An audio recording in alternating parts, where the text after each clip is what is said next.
To revision study. Welcome to revision study. तो हमारे इस चैनल पर आपका स्वागत है और हमारे चैनल का नाम है रिवीजन स्टडी। आप हमारे चैनल को सब्सक्राइब कर सकते हैं और वीडियो को लाइक करके अपने दोस्तों को ज़रूर भेजें। आप हमारे चैनल को सब्सक्राइब करिए और अपने दोस्तों को भेज दीजिए ताकि उनको एक अच्छी जानकारी प्राप्त हो सके। तो चलिए देखते हैं कि कुछ साइंस से जुड़े हुए जिसमें लोग भूल जाते हैं, कुछ तथ्य हैं जिसमें भूल जाते हैं लोग, उसको देखेंगे आज हम लोग। तो देखिए, भोजन कहाँ से प्राप्त होता है, ये सवाल है कि भोजन कहाँ से प्राप्त होता है। तो भोजन हमारा दो ही चीज़ से प्राप्त हो सकता है। मतलब एनसीईआरटी में यही चीज़ लिखी है, एकदम हूबहू चीज़ यही लिखी है कि प्लांट यानी पौधा से ये पहला होता है पौधा से, और दूसरी चीज़ होती है जंतु से। क्या होती है? जंतु से। दूसरी चीज़ जंतु से। मतलब जो भोजन है दो ही चीज़ों से प्राप्त हो सकता है, पौधा और जंतु, मतलब एनिमल और प्लांट। इन दोनों के अलावा और किसी चीज़ से मतलब भोजन प्राप्त नहीं हो सकता है। आगे देखते हैं कि भोजन के जो घटक होते हैं वो कौन कौन से होते हैं। तो भोजन के जो घटक होते हैं उसमें जो जो भोजन के घटक कहे जाते हैं वो कौन कौन चीज़ होते हैं। तो भोजन में क्या क्या भोजन का घटक का मतलब होता है कि भोजन में क्या क्या पाया जाता है। तो भोजन में जल, खनिज लवण, कार्बोहाइड्रेट और वसा और प्रोटीन, उसके बाद विटामिन और रेशे पाए जाते हैं, यानी फाइबर पाए जाते हैं।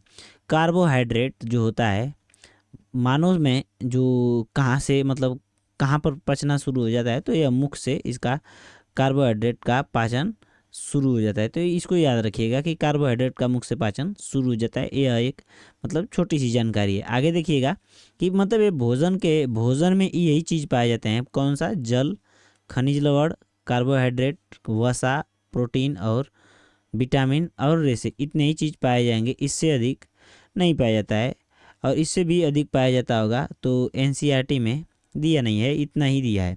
आगे देखते हैं कि पोषक पदार्थों को हमें पता करना है। देखिए, जो ऊपर ये पोषक पदार्थ दिए हैं, जो घटक दिए हैं, इन्हीं को हम लोग पोषक पदार्थ भी कहते हैं। और इनको हम लोग को पता करना है कि किस भोजन में कौन सा पोषक पदार्थ है या नहीं है या कितना है। तो हम लोग को पता करने के लिए इसको कुछ टेस्ट करने पड़ते हैं जिसको हम लोग मतलब पता कर सकते हैं, जिसके द्वारा हम लोग पता कर सकते हैं। देखिए, अगर हम लोग को अपने भोजन में पता करना है कि कार्बोहाइड्रेट है या नहीं है, तो हम लोग आयोडीन टेस्ट करते हैं। आयोडीन को हम लोग इस भोजन में मिलाएंगे तो यह नीला या काला रंग दे देता है। इस परीक्षण को हम लोग आलू पर करते हैं। आलू पर जब हम लोग इसको आयोडीन को मिलाते हैं तो यह नीला या काला रंग दे देता है। तो इससे पता चल जाता है कि इसमें आलू में कार्बोहाइड्रेट है। तो जब भी कभी आपको पता करना हो कार्बोहाइड्रेट का मतलब कार्बोहाइड्रेट का परीक्षण करना हो तो हम लोग आयोडीन का यूज़ करेंगे। याद रखिएगा, यह एकदम हूबहू चीज़ एनसीईआरटी में दिया हुआ है। अब देखिए, प्रोटीन का पता करना है कि किसी भोजन में प्रोटीन है या नहीं है। तो कॉपर सल्फेट और सोडियम हाइड्रोक्साइड को हम लोग यूज़ करेंगे और इसको मिलाएंगे तो क्या होगा कि अब बैगनी रंग दे देगा। तो इससे पता कर लेंगे। और अब जब भी आपको पता करना हो कि भोजन में वसा है या नहीं है, जब भोजन में वसा है या नहीं है, तो इसको हम लोग को पता करने के लिए क्या करेंगे। देखिए, भोजन में वसा का पता करने के लिए क्या करना पड़ेगा कि जब हम लोग उसी भोजन को जिसको पता करना है कि इसमें है या नहीं है, तो हम लोग क्या करेंगे कि जैसे इस भोजन को एक कागज़ में लेंगे इस तरह से, और मान लीजिए कि एक आप लोग देखे होंगे जो डॉक्टर लोग थैली लिए रहते हैं, कागज़ वाली थैली, उसमें भोजन को डालें और क्या करेंगे, इसको कूट देंगे। थोड़ा सा कूटने पर क्या होगा ना कि तेल का जो धब्बा होगा या वसा का धब्बा जो होगा इस पर कागज़ पर छप जाएगा, इस पर दाग धब्बे लग जाएंगे। तो इससे हम लोग इसको पता कर सकते हैं कि जब वसा है तो मतलब धब्बा लग रहा है तो कहीं ना कहीं इस खाने में वसा है। जैसे आप लोग देखे होंगे कि पराठे का नाम सुने होंगे। पराठे का नाम सुने होंगे। पराठे को जब आप कागज़ में लपेट कर ले जाते हैं या कहीं पर टिफ़िन में लेकर जाते हैं, कहीं मतलब आप घर से निकल रहे हैं और उसको लेकर जा रहे हैं खाने के लिए, तो कहीं न कहीं पराठे में जब पराठे को कागज़ में लपेटते हैं तो उसमें तेल लगा होता है, और क्या होता है कि उस तेल वह तेल क्या होता है कि कागज़ पर लग जाता है, जिससे हम लोग कह सकते हैं कि पराठा जब वसीय है तो इसमें तेल कागज़ पर लग गया है। मतलब इसको हम लोग वसा को कागज़ के द्वारा हम लोग पता कर सकते हैं। आगे देखिए, ऊर्जा। ऊर्जा जैसे जब हम लोग कुछ भोजन करते हैं तो उससे कुछ ऊर्जा प्राप्त होती है। तो देखिए, ऊर्जा का मात्रक होता है जूल, लेकिन देखिए शरीर में ऊर्जा प्राप्त करने के लिए हम लोग सबसे ज़्यादा जो शरीर में ऊर्जा देता है, जल्दी देता है, जब आपको जल्दी से शरीर को ऊर्जा चाहिए तो आप कार्बोहाइड्रेट का सेवन करिए। कार्बोहाइड्रेट किससे प्राप्त होता है? तो कार्बोहाइड्रेट प्राप्त होता है चावल से, याद रखिएगा, चावल से। और जो शर्करा होती है उससे प्राप्त होता है। शर्करा यानी चीनी, आप चीनी खा लीजिए, चीनी का घोल पी लीजिए, आप लोग चीनी को घोल कर पानी में पी लीजिए, चावल खा लीजिए, गन्ने का जूस पी लीजिए, ये सब जो है कार्बोहाइड्रेट देता है, मतलब आपके शरीर को जल्दी से ऊर्जा देगा। देखिए, ऊर्जा को क्या होता है, आपको अगर ज़्यादा मात्रा में ऊर्जा चाहिए तो आप लोग वसा का सेवन करिए। वसा का सेवन करने से क्या होता है, जैसे देखिए आप लोग जब कभी भी चर्बी, मतलब चर्बी वाला जो मांस मछली खाते हैं, तो लोग जैसे हम लोग के बाबा और जो पूर्वज होते थे वो लोग बहुत जैसे चर्बी वाले भोजन करते थे, जिसमें मछली हुआ और जैसे बहुत से मांस मछलियाँ होती हैं, इन सब का सेवन करते हैं। और तो मतलब कहीं न कहीं यह चर्बी जो होता है आपको ऊर्जा ज़्यादा देता है। ज़्यादा मात्रा में ऊर्जा प्राप्त करने के लिए हम लोग वसा का सेवन करेंगे, और जल्दी से प्राप्त करने के लिए किसका पता यूज़ करेंगे? कार्बोहाइड्रेट का। याद रखिएगा कि कार्बोहाइड्रेट हमको जल्दी से, मतलब क्या होता है कि ऊर्जा देता है। देखिए, आप लोग देखे होंगे कि ग्लूकोज़ का नाम सुने होंगे।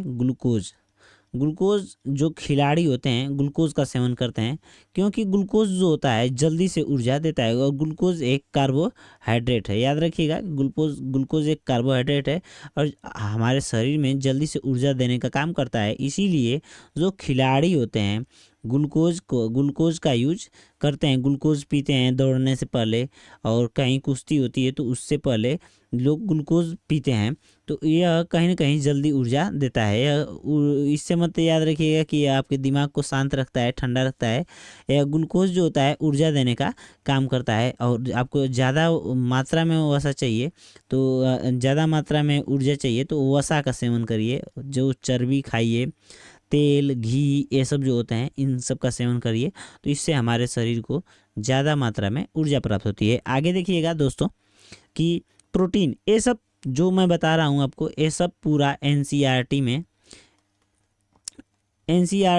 पूरा लिखा हुआ है। मैं आप लोग को कहीं अलग से नहीं बता रहा हूँ, यह सब चीज़ एनसीईआरटी में दिया हुआ है। यह हूबहू चीज़ एनसीईआरटी में, मैं इसको थोड़ा सा शॉर्ट करके बता रहा हूँ। अब देखिए, आगे देखिएगा कि प्रोटीन, आपके शरीर में प्रोटीन का काम क्या है कि शरीर का निर्माण करना, शरीर की क्या करना? वृद्धि करना, शरीर की वृद्धि करना, वृद्धि और विकास करना प्रोटीन का मुख्य कार्य होता है। आगे देखिएगा विटामिन क्या करता है, तो विटामिन जो होता है हमारे शरीर में रोगों से रक्षा करता है। विटामिन जो होता है आपके शरीर को बढ़ाता नहीं है न घटाता है, आपके शरीर में क्या होता है कि रोगों से लड़ने की जो क्षमताएं होती हैं उनको बनाए रखता है विटामिन। अब विटामिन जो होते हैं कई प्रकार के होते हैं, आप लोगों को पता होगा कि विटामिन जल में घुलने वाले होते हैं और वसा में घुलने वाले होते हैं। जो जल में घुलने वाले होते हैं वो भी अलग अलग प्रकार के होते हैं, और वसा में घुलने वाले भी अलग अलग प्रकार के होते हैं। जल में घुलने वाले जो विटामिन होते हैं बी और सी होते हैं, इसकी ट्रिक होती है कि भैंस गई पानी में, क्या होती है? भैंस गई पानी में। याद रखिएगा, भैंस गई पानी में, मतलब इसकी ट्रिक होती है भैंस का बी और सी, तो बी सी मतलब पानी में, पानी का मतलब कि पानी में घुलनशील होगा बी और सी। याद रखिएगा। अब वसा से देखिए, वसा में घुलनशील जो विटामिन होते हैं इन दोनों को छोड़ के, बी और सी को छोड़ के जो विटामिन होते हैं ए, डी, ई और के, ये जो चारों विटामिन होते हैं इन सब का हम लोग आगे वाली कक्षाओं में अध्ययन करेंगे। यहाँ पर हम आपको बता रहे हैं, बस ओवरव्यू दे रहे हैं कि विटामिन इतने होते हैं, ऐसे ऐसे होते हैं। विटामिन का काम क्या होता है? विटामिन का काम होता है रोगों से लड़ना या लड़ने की क्षमता पैदा करना। आगे देखिएगा कि विटामिन जो होता है, देखिए रोगों से लड़ने की रोगों से हमारी रक्षा करता है। मतलब रोगों से शरीर को क्या करता है कि रोगों से लड़ने की क्षमता दे देता है विटामिन। और विटामिन कुछ नहीं करता है, विटामिन आपके शरीर को बढ़ाता है भी नहीं। विटामिन की गोलियां खाने से, देखिए एक विटामिन होता है ई और एक विटामिन होता है के। इन दोनों का सवाल बहुत भर भर के सवाल पूछता है, तो इसको हम लोग बोलते हैं ब्यूटी विटामिन, ई को हम लोग ब्यूटी विटामिन बोलते हैं। और के जो होता है रक्त का थक्का जमाने में यूज होता है। मतलब इसका यूज, के का यूज रक्त का थक्का जमाने में यूज होता है, और इसको हम लोग ब्यूटी विटामिन बोलते हैं। याद रखिएगा। विटामिन सी क्या होता है? विटामिन सी देखिए आसानी से गर्मी से नष्ट हो जाता है। देखिए क्या होता है कि नष्ट होने वाला विटामिन बस केवल सी है, नष्ट होने वाला विटामिन केवल सी। देखिए जब हम लोग सब्जियां बनाते हैं, सब्जी बनाते हैं, जब हम लोग सब्जी को तलते हैं, मतलब सब्जी को ज़्यादा तलना नहीं चाहिए। ये लोग कहते हैं ना कि सब्जी को ज़्यादा तलना नहीं चाहिए। जब हम लोग तलते हैं तो क्या होता है कि इसमें से हमारे मतलब सब्जियों में से जो है विटामिन सी ज़्यादा तलने से नष्ट हो जाती है। याद रखिएगा कि वह कौन सी विटामिन है। जब सवाल पूछे कि वह कौन सी विटामिन है जो सब्जी पकाने पर ज़्यादा देर तक जब सब्जी पक जाती है तो वह विटामिन नष्ट हो जाता है, तो इसका ऑप्शन आंसर होगा विटामिन सी। विटामिन सी एक ऐसी विटामिन है जो गर्मी पड़ने पर नष्ट हो जाती है और हमारे शरीर में ज़्यादा देर तक टिकती भी नहीं है। ये भी याद रखिएगा कि कौन सी विटामिन पूछ दे कि शरीर में ज़्यादा देर तक टिकती नहीं है, तो शरीर में यह विटामिन नहीं टिकती है। याद रखिएगा। आगे देखते हैं रेशे। रेशे यानी फाइबर क्या होता है? फाइबर क्या होता है? तो फाइबर के बारे में देखेंगे कि फाइबर जो होते हैं हमारे शरीर में पाचन के लिए बहुत महत्वपूर्ण भूमिका निभाते हैं। ये सब हूबहू चीज़ एनसीईआरटी में लिखा गया है। अब देखिएगा कि फाइबर जो होते हैं, मतलब रेशे जो होते हैं पादप से पाए जाते हैं। मतलब ये जो रेशे होते हैं जंतुओं से नहीं पाए जा सकते हैं, मतलब जंतु से नहीं पाए जा सकते हैं। और ये जो रेशे होते हैं, रेशे जो होते हैं कहीं ना कहीं पादप यानी पौधों से पाए जाते हैं, जंतु से तो नहीं पाए जाएंगे। एकदम पूरी तरह से ही फिक्स है कि जंतु से नहीं पाए जाएंगे। याद रखिएगा कि रेशे जो होते हैं हमारे शरीर में पोषण का काम भी नहीं करते हैं, पोषण भी नहीं देते हैं। लेकिन देखिए भोजन को पचाकर बाहर निकालने में, बिना पचे हुए जो भोजन होते हैं उनको हमारे शरीर से बाहर निकालने के लिए सहायता करते हैं। क्या करते हैं कि जो हमारे शरीर में जो भोजन, जो बिना पचा हुआ भोजन होता है उसको हमारे शरीर से बाहर निकालने का काम करते हैं। कौन चीज़? रेशे। ये बहुत रेशों रेशों लोग बोलते हैं कि फाइबर वाला, आप लोग देखे होंगे कि पाइल्स जब हो जाता है आदमी को, जो जिसको हम लोग बोलते हैं बवासीर रोग एक होता है, जिसको अगर आदमी को हो जाता है तो बोलते हैं कि रेशेदार भोजन करिए, रेशेदार सब्जियां खाइए।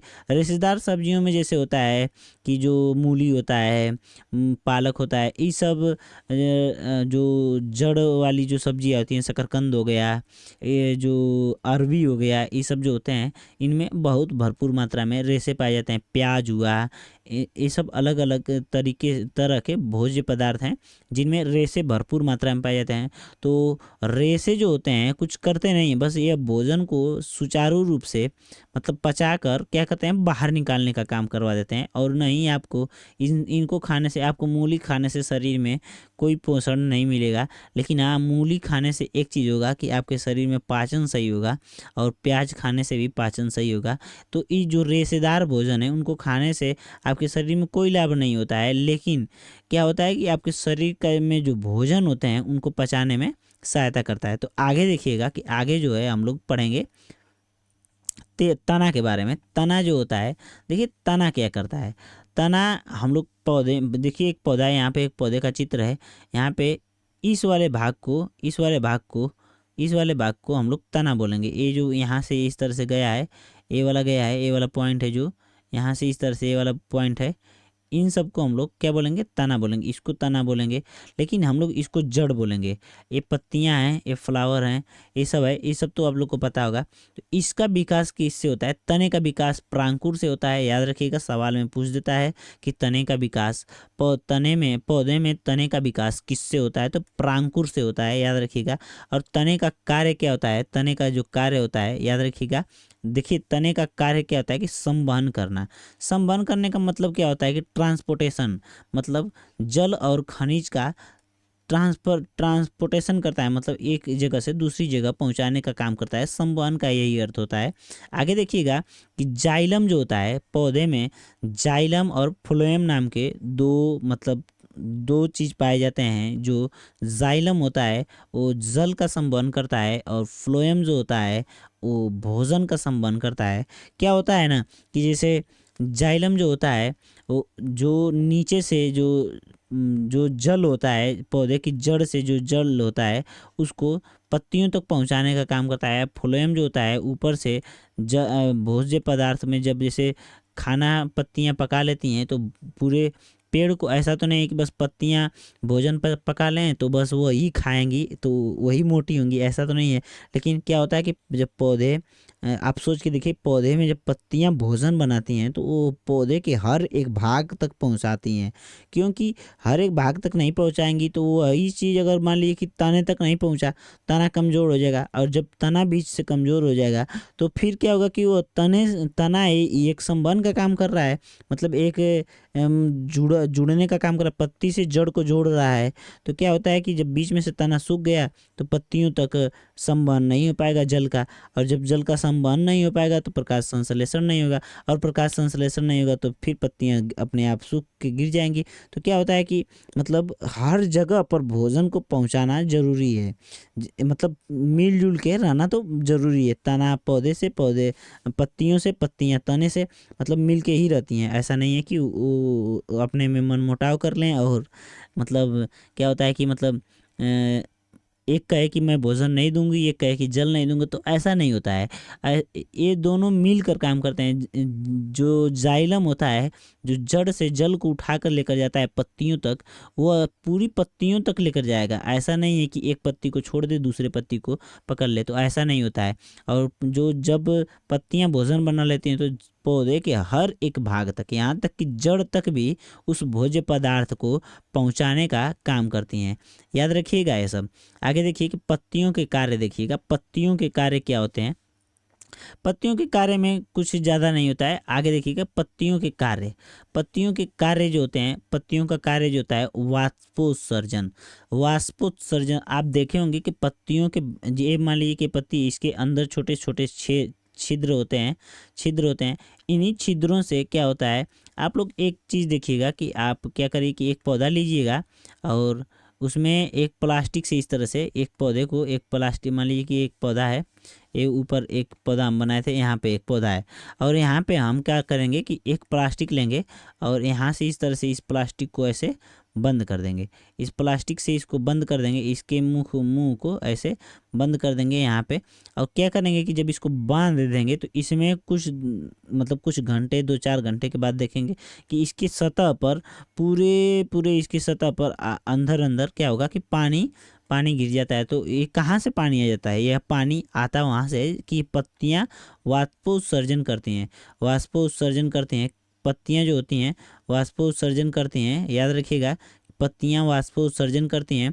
तो यही पानी वाष्पोत्सर्जन की क्रिया से मतलब आप इस पर प्लास्टिक बांध देंगे, पत्ती पर प्लास्टिक इस तरह से बांध दिए तो क्या होगा कि जब पत्ती पर प्लास्टिक बांध देंगे तो इसमें प्लास्टिक में पानी आ जाता है, तो यह वाष्पोत्सर्जन की क्रिया द्वारा आता है।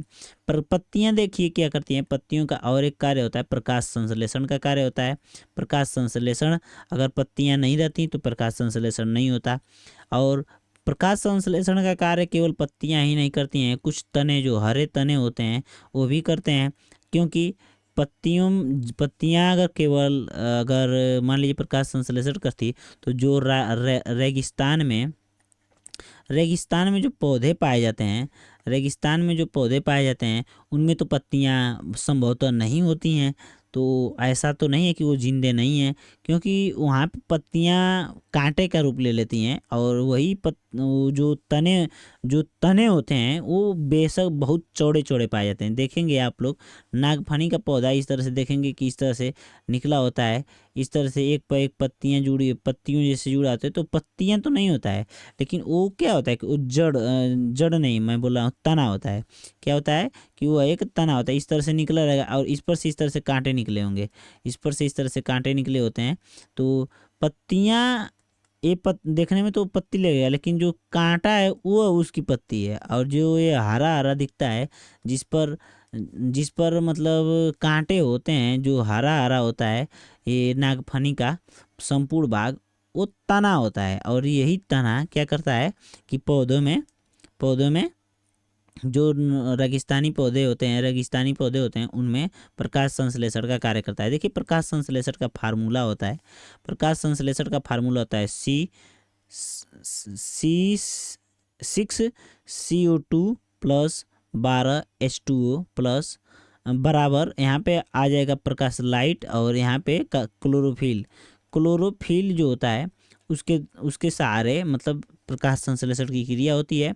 और यह क्या करता है कि C6H12 और O6 एक ग्लूकोज का निर्माण करेगा, और पानी और ऑक्सीजन, तीन चीज़ का निर्माण करता है। ऑक्सीजन बाहर निकल के फिर मानव के यूज़ में आती है, याद रखिएगा, मानव के यूज़ में आती है, और फिर जल वाष्प में मिल जाता है। पानी क्या करता है कि वह बाहर निकलता है जब पौधे से वाष्पोत्सर्जन की किए पत्तियों द्वारा, तो यह कहीं ना कहीं वायुमंडल में मिल जाता है। और हाई जो क्या बोलते हैं ग्लूकोज जो होता है, ग्लूकोज पौधे क्या करते हैं कि अपने के लिए संरक्षित कर लेते हैं। आगे देखिएगा कि कीटों का आकर्षण क्या करती हैं, पत्तियां, देखिए पत्तियां जो होती हैं, पत्तियां कीटों का आकर्षण भी करती हैं। देखिए कुछ पत्तियां का नाम आप लोग सुने होंगे, घटपरड़ी का नाम सुने होंगे, और कुछ ऐसे पत्तियां होती हैं जैसे आप एक पीचर प्लांट होता है जिसको हम लोग घटपरड़ी के नाम से बोलते हैं, उसमें पत्तियां जो होती हैं वो एक सुंदर रूप ले लेती हैं, जिसमें क्या होता है कि उस पर आकर भंवरे आकर उस पर बैठ जाते हैं और वो उनको मार डालती हैं। पत्तियां क्या होती हैं कि मतलब कहीं ना कहीं कीटों को अपनी तरफ आकर्षित करने का काम करती हैं। देखिए जड़ क्या होता है और जड़ के काम क्या होते हैं, जड़ कैसे कार्य करता है और क्या क्या हो सकता है। तो जड़ जो होता है, देखिएगा कि जड़ हमेशा मूलांकुर से विकसित होता है, जड़ का विकास मूलांकुर से होता है, याद रखिएगा। मूलांकुर क्या होता है कि जब कोई भी पौधा जन्म लेता है तो वह इस तरह से बीज होता है, मान लीजिए गेहूं का बीज है, और एक मान लीजिए कि इस तरह से आम की जो गुठली है उसमें से इस तरह से जब पौधा जन्म लेता है तो एक देखिएगा कि इस तरह से नीचे जाता है, और एक इस तरह से उसी पौधे में से इस तरह से ऊपर जाता है। तो जो ऊपर जाता है उसको हम लोग प्रांकुर बोलते हैं, और जो नीचे की तरफ जाता है उसको हम लोग मूलांकुर बोलते हैं। और ये जो होता है, ये वाला जो गूदा वाला भाग होता है, इसको एक काम क्या करता है, या पौधे को ऊर्जा देने का काम करता है, भोजन को संरक्षित करता है। या जब तक इसको खाद वगैरह नहीं मिलती है, इसी से पौधा मतलब भोजन लेता है। यह जितना मजबूत होगा, आप लोग देखे होंगे इस समय जो सर्दी का मौसम आ गया है तो लहसुन बोया जाता है, लहसुन गाँव में बोया जाता है। और आप लोग देखे होंगे कि लहसुन में गाँव में जब माताएं और माता लोग जो जब लहसुन को लगाती हैं तो उसमें जो लहसुन का जो बीज होता है कुछ इस तरह से होता है। आप लोग देखेंगे कि इस तरह से ये इस तरह से लंबा लंबा होगा, और इस तरह से खूब कहेंगे कि ये जितना मोटा होगा पौधा उतना ही मोटा होगा।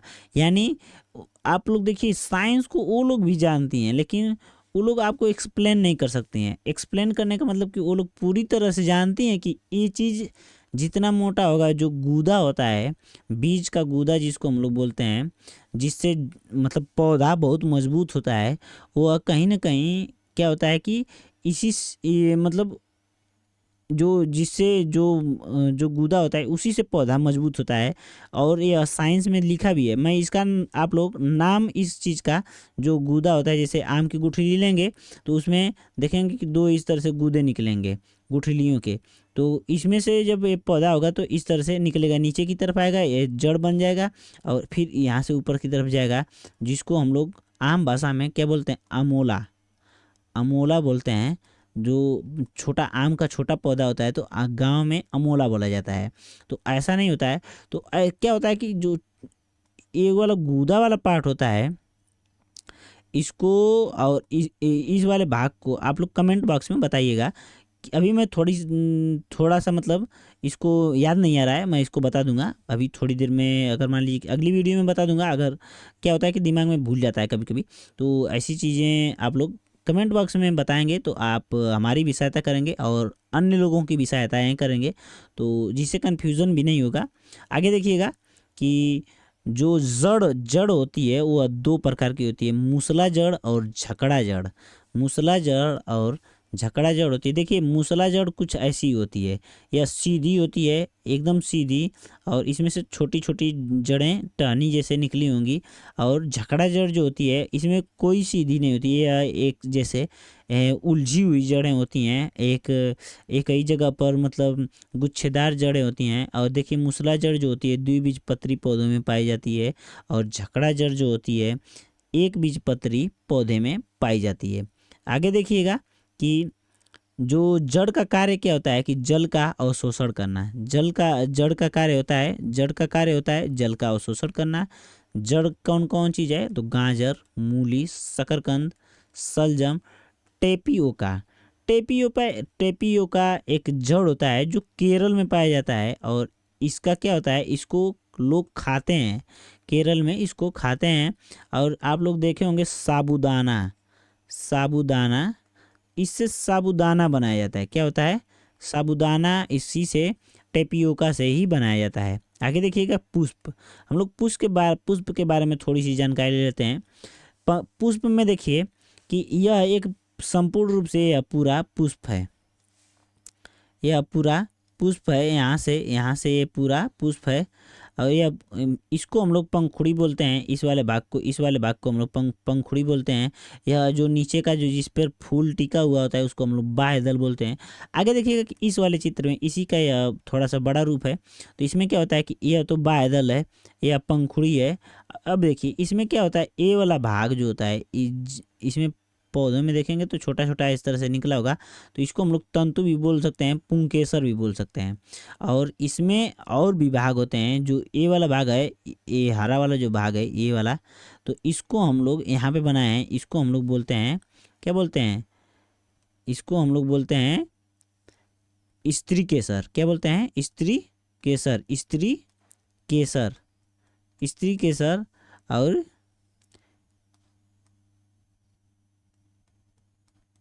और यहाँ पर देखिए स्त्री केसर के जो भाग में आता है तो यह होता है वर्तिकाग्र, इसको बोलते हैं स्टिग्मा, स्टिग्मा। और स्त्री केसर को हम लोग जिम्नोस्पर्म बोलते हैं, नहीं जाइनो जाइनोस्पर्म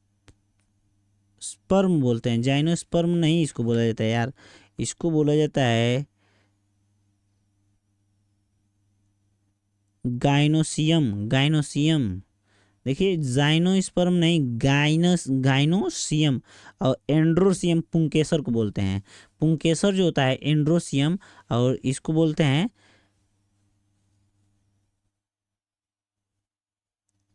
स्त्री केसर। और यहाँ पे देखिए स्त्री केसर का, इसको छोड़िए, स्त्री केसर के नाम में छोड़िए, इसमें कुछ होता नहीं है।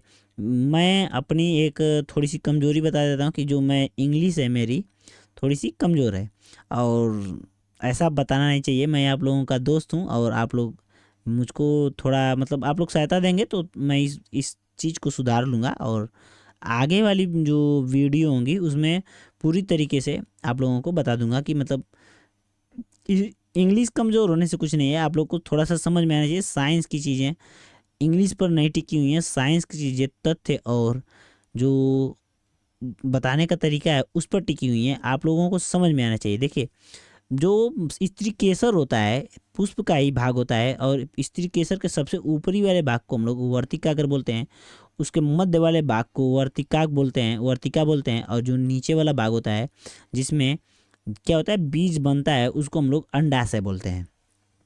अब देखिए, एक होता है इस तरह से जो डंठल जैसे निकले होते हैं, छोटे छोटे भाग होते हैं, इसमें क्या होता है कि इसको हम लोग पुंकेसर बोलते हैं और एंड्रोसियम बोलते हैं। एंड्रोसियम इसको इंग्लिश में बोलते हैं। इसको हम लोग, इसमें एक चीज़ होता है कि इस तरह से देखेंगे तो आप लोग ए पुष्प में आप कभी फूल तोड़े होंगे, गुड़हल का फूल तोड़े होंगे, गुड़हल का, तो उसमें देखेंगे कि इस तरह से एक डंठल जैसे निकला होगा, और उसमें से एक छोटा छोटा इस तरह से संरचनाएं बनी होती हैं। तो क्या होता है कि इस वाले भाग को हम लोग ऊपर, इसके पूरे भाग को हम लोग पराग कोश बोलते हैं। और इसमें जो छोटे छोटे कण होते हैं, आप लोग इस समय देखेंगे कि लौकी जो होता है, लौकी का पौधा होता है, और लौकी के पौधे में क्या होता है कि फूल जब खिलता है तो वो जल्दी क्या होता है कि उसमें फल नहीं लगता है। लोग बोलते हैं कि हमारे लौकी में फल नहीं लग रहा है, तो क्या होता है ना कि पराग कण जो होते हैं फूल के स्त्री केसर तक, यानी वर्तिकाग्र के अंदर, वर्तिकाग्र ये जो ये एक पाइप जैसे होता है, यहाँ से देखिएगा ये एक पाइप जैसे होता है, यहाँ तक जाकर अंडा से, यहाँ पे अंडे जो होते हैं इसी पराग कण का इंतजार कर रहे होते हैं। जिस तरह से मानव में निषेचन होता है उसी तरह से पुष्पों में भी निषेचन होता है, जिससे एक नए बीज का निर्माण होता है। और तो क्या होता है कि यह पराग कण जो होते हैं यह उन पौधों के, जैसे लौकी के पौधों के फूलों में मतलब अंदर नहीं पहुंच पाते हैं, जिससे एक लोग बोलते हैं कि हमारी लौकी में फूल आ रहा है, जो हमारी सब्जियां हैं उनमें फूल आ रहा है लेकिन फल नहीं आ रहा है। तो क्या होता है कि यही कारण होता है, पराग कण उसके अंदर नहीं पहुंच पाते हैं। तो इसको पहुंचाने के लिए आप लोग क्या करते हैं, ज़्यादा कीटनाशक का यूज़ करेंगे तो क्या होगा कि पराग कण को पहुंचाने का जो साधन है, जैसे भौरा जो होता है, आप लोग नाम सुने होंगे भौरा आपके पौधों पर नहीं बैठेगा। जो कीटाणु होंगे, जो कीट पतंग होंगे छोटे छोटे, जो पौधों को नुकसान नहीं पहुंचाते हैं, ऐसे कीट पौधे, भौरा आपके पौधे को नुकसान नहीं पहुंचाता है। भौरा क्या होता है कि बस फूल से रस को कलेक्ट करता है, और लेकिन आपके फूल को नुकसान नहीं पहुंचाता है, पौधे को नुकसान नहीं पहुंचाता है। तो वो पौधे, वो कीट पतंग, जो तितली जो होती है, ये सब आपके पौधे पर नहीं बैठेंगे। अगर आप कीटनाशक का यूज कर देंगे तो आपके पौधे पर नहीं बैठेंगे। और क्या होता है कि जब ये फूलों पर बैठते हैं और ये रसपान करते हैं तो इनसे पराग कोष पर से जो पराग कण है उन भौरों के ऊपर लग जाता है। जैसे ये भौरा है, मान लीजिए कि इसके ऊपर यह कण जो है, पराग कण जो है, उठकर ऐसे ऐसे ऐसे यहाँ पे इसके ऊपर टिक गया और यहाँ पे लग जाता है। और ये चीज़ जब उड़ के दूसरे पौधों या अपने ही उसी फूल पर बैठते हैं तो ये भौरे मतलब इसके अंदर कहीं ना कहीं इन कणों को छोड़ देते हैं। छोड़ने के बाद एक जो मतलब क्रिया होती है उसको हम लोग परागण बोलते हैं। और इसी क्रिया के बाद हमारे पौधों में फल लगना स्टार्ट हो जाता है। आगे देखिएगा कि परागकण का वर्तिकाग्र तक पहुंचना ही परागण कहलाता है। देखिएगा कि जैसे ये जो छोटे छोटे कण होते हैं, ये वाले छोटे छोटे जो कण होते हैं, जैसे इस तरह से मान लीजिए कि ये है, यहाँ से ये पौधे का पराग कण, ये छोटा छोटा जो है पराग कण है, और ये है वर्तिका है, और ये पौधे की वर्तिका है, ये अंडाशय है इस तरह से। और इस चीज़ को यहाँ से यहाँ पर आने में आता है, जब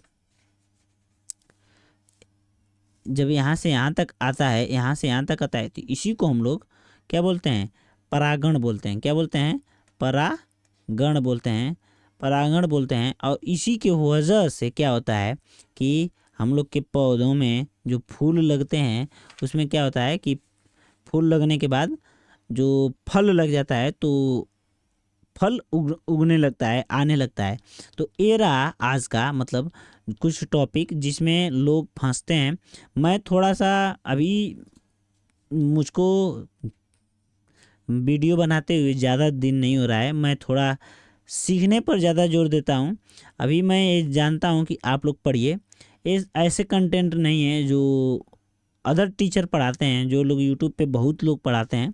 आप लोग देखे होंगे मेरी कुछ बोलने, लिखने और इन सब चीज़ों में त्रुटियां हो सकती हैं, लेकिन जो मैं आप लोगों को समझाने का प्रयास कर रहा हूँ, इसके पीछे की जो कोशिश है उसको आप लोग देखिए। तो मैं ये चीज़ चाहूँगा कि इसको आप लोग निगेटिव मत लीजिएगा कि मुझको इंग्लिश नहीं आती है, क्या मैं मतलब मुझको इंग्लिश आती है, मतलब ऐसा नहीं है कि नहीं आती है, मुझको इंग्लिश आती है, लेकिन ऐसा नहीं है कि मतलब पूरी ही नहीं आती है, मैं ABCD तक नहीं लिख सकता हूँ।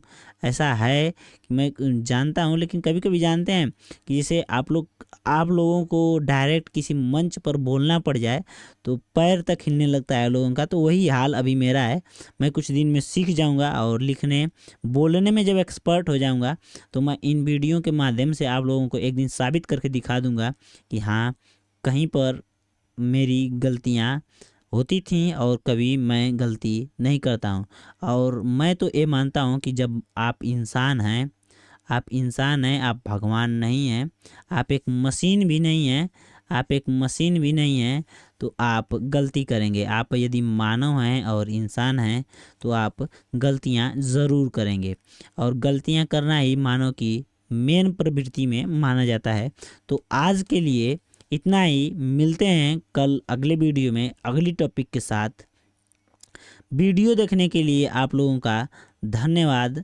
और आप लोग एक काम कीजिएगा कि अपने दोस्तों को वीडियो को पहले आप लोग लाइक कीजिएगा और अपने दोस्तों के लिए शेयर का एक ऑप्शन होता है उससे भेज दीजिएगा। आप लोग ये मत देखिए कि वीडियो में क्वालिटी क्या है, आवाज़ कैसी है, या लिखने बोलने का तरीका क्या है। आप लोग ये देखिए कि कंटेंट क्या है। कंटेंट को देखेंगे तो आप लोग कहीं ना कहीं वीडियो को ज़्यादा देखेंगे और समझेंगे। मैं एक कोशिश कर रहा हूँ कि लोगों के लिए यूट्यूब पर जो हवाबाजी करके लोग पढ़ाते हैं उससे दूर हटा जाए और अच्छी चीज़ों को कम समय में लोगों तक पहुंचाया जाए। तो मैं यही प्रयास कर रहा हूं।